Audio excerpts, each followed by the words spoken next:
pros of we'll just get into the pros and cons of the mutual funds and PMS. So the main advantage is like the low entry barrier. That is, you can start your mutual fund journey with any amount you want. You can even start slow.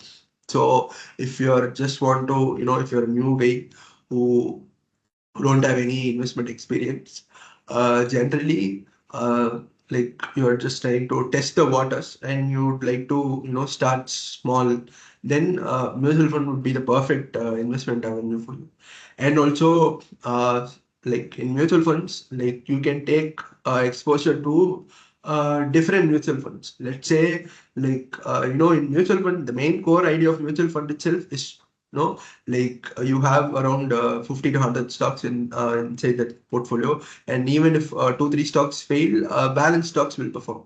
Just like that, even in mutual funds you can have exposure to a lot of mutual funds. You can have one large cap mutual fund combined with one flexi cap, and you can combine that with gold and silver mutual fund. You can combine that with another thematic mutual fund. So like, since the entry barrier is low, like you can take exposure to a different set of mutual funds with different categories. Whereas in PMS, if you want to do that, like generally, you would need another 50 lakhs to start another PMS fund itself. So that's one main thing with the mutual fund has an edge over PMS. And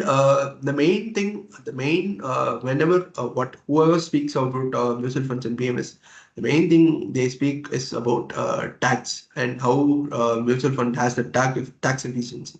So the one main thing is like, you know, like when you invest in a mutual fund over a period of time, definitely there will be changes inside the stocks portfolio inside that about in that particular fund, and the fund manager will change the stocks accordingly based on the company's fundamentals and market movements and market context.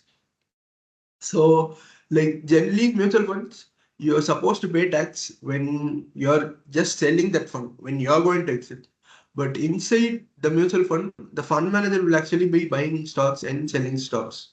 So they're not supposed to pay tax. But whereas in PMS, the mutual in PMS, like even when a fund manager changes stocks or sells inside the PMS, the client has to pay tax for that in that financial year.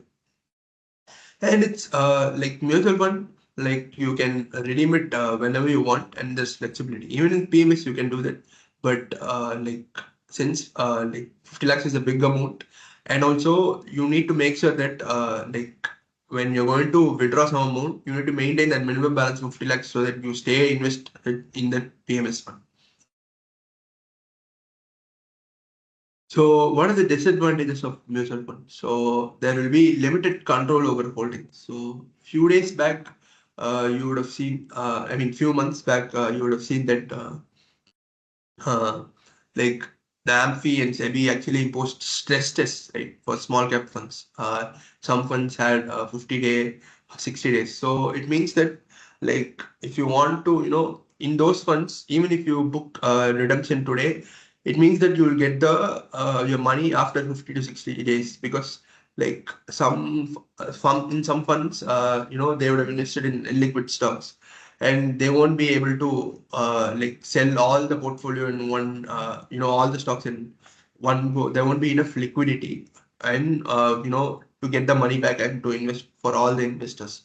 Then one of the main things is it can underperform benchmarks. So each and every fund, as you all know, have its own benchmark. And the main thing of that active mutual fund is to, you know, and that fund manager is to beat that particular benchmark.